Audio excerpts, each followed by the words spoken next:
Shiny new Snap-on tools. Oh, anybody want to buy a Snap-on box? I'll sell it to you for cheap.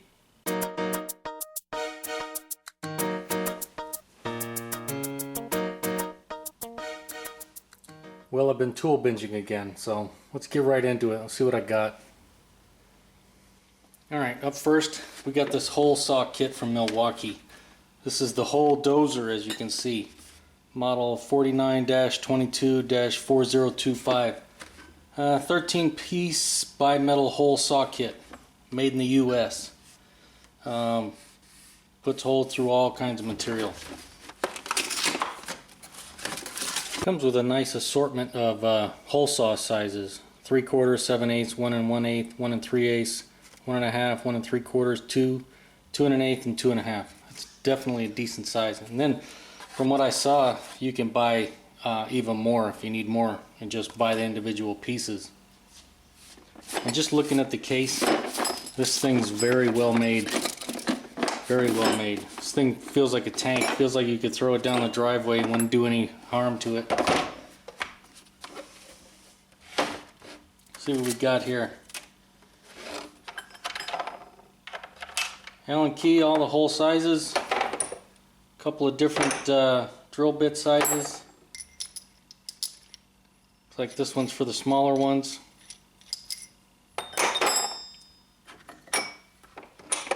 And this one's for the larger ones. Well, this one has this locking mechanism. Kind of nice. Plan on putting this to use.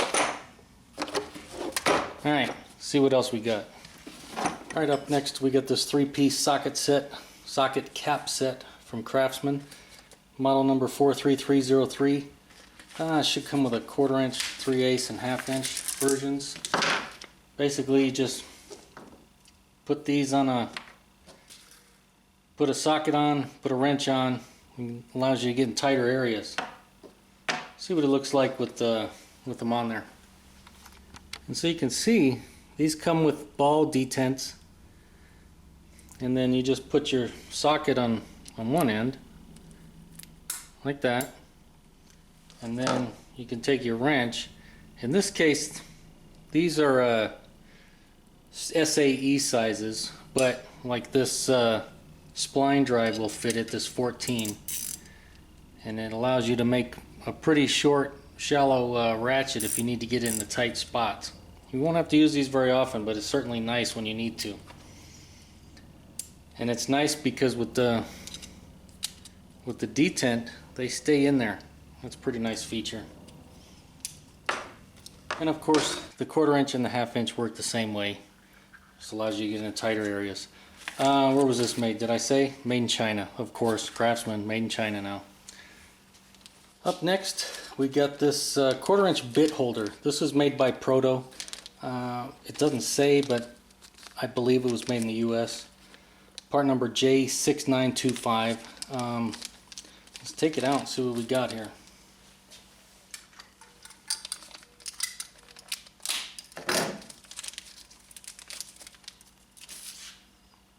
Yeah, it just goes on the end of your ratchet there, and then that way you can use 1/4 inch bit drives. Let's go grab some, check it out.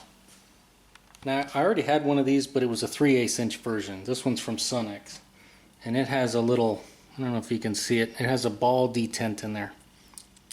And so that's how it holds the bits in there.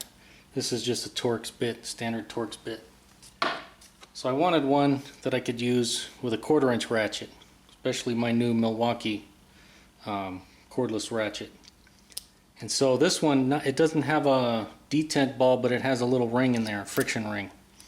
And it works the same way. You can see it won't come off. But when you need to pull it apart, it'll come apart. It's definitely nicer. I mean, you can use just a standard 1/4 inch socket, but you see what happens to those. You know, it doesn't matter. This is a 3/8 inch version. They just dump out. So when you're trying to do something and it falls out, that's a pain in the butt.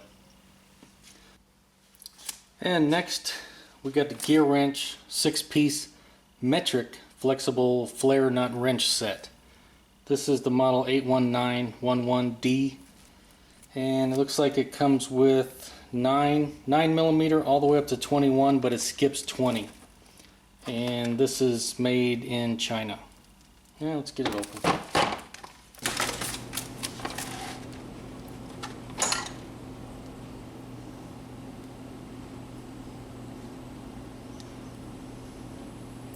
Joints feel pretty good. They don't feel all sloppy.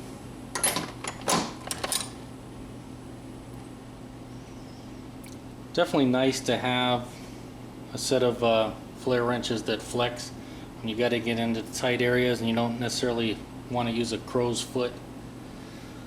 Great for brakes and fuel lines, so definitely put those to use.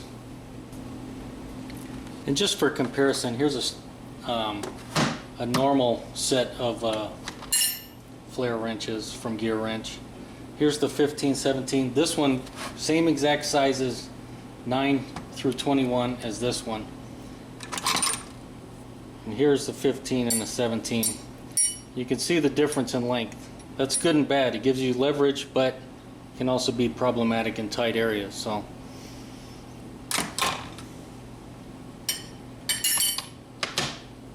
let's see what else we got. And also from GearWrench, we got this Sparkplug thread chaser, 730D. Let's see, I believe this one's made in the US. Yes, made in USA. Probably made by Lyle or something like that. In any event, it has a 14mm and an 18mm thread chaser on each side. Kind of fat in the middle. It's got a little like rubber O-ring in the middle to grip the socket. What does this use? What size socket? 13/16 socket you use on there, and you can chase the threads. I have, in fact, let me get it. I have a Master's thread chaser set, but it doesn't have this correct size. You can see I got this one from Craftsman. This is not made by Craftsman. I can't remember the name of the company who makes it. It's made here in the US. You can see I have a 14, but it's a 14, M14 and 1.5 thread pitch, where these, if I remember correctly, are 14 and 1.25. So it's nice to have. I also got, although I don't have it here today, I got a skinny one, so it doesn't have this big fat contraption here, and it's just a 14, and that's made to get into tighter access areas where this one sometimes it's not going to fit. But in any event, when you need one of those, it's nice to have it. Actually, I ended up getting the limited access spark plug chaser. Here it is right here. This one's made by Lyle, part number 20020, and made in the USA. Let's see. Yeah, you can see quite a bit thinner and smaller. This one has a 3/8 inch drive end on the end there, so you can just put an extension in there, put it down in the spark plug well. Definitely helps to get in those tighter areas.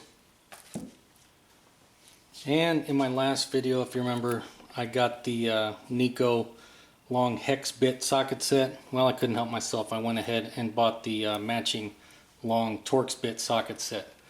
This one is all 3/8 also, and 10, 15, 20, 25, 27, 30, and then T40.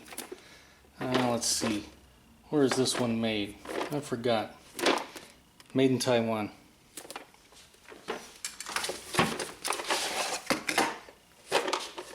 Yeah, like the other one, comes in a nice little case.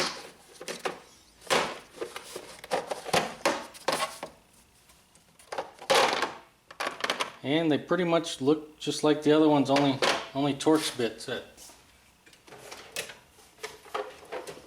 You can see here's the matching hex. So yeah, they have the same step down design. I'm sure they're made on the same machinery.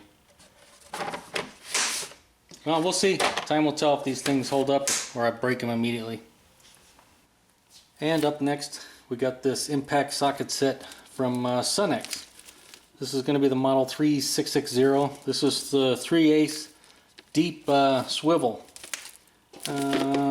Made in Taiwan. Let's open it up, see what's in there.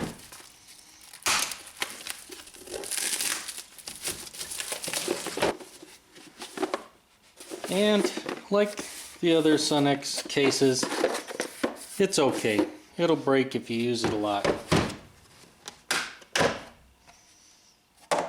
And looks like we got 10 through 19. And like I said, 3/8 inch, 6-point, deep swivel. Definitely nice to complement the rest of the set I have. And there's the rest of my Sunex 3/8 inch impact sockets. I've done a video on this before. And this set did come with the swivels, but they're the short version. And so I got this to kind of complement them with the long. Because this is my go-to set. The first thing I'm going to grab is my Milwaukee 3/8 inch impact and use this set right here and try to do whatever I can do with it. So this definitely will complement the whole set. And last but not least, from SnapOn, the 18 inch extra long dual 80 ratchet, made in the US. I mean, if you know SnapOn, you know they make good stuff.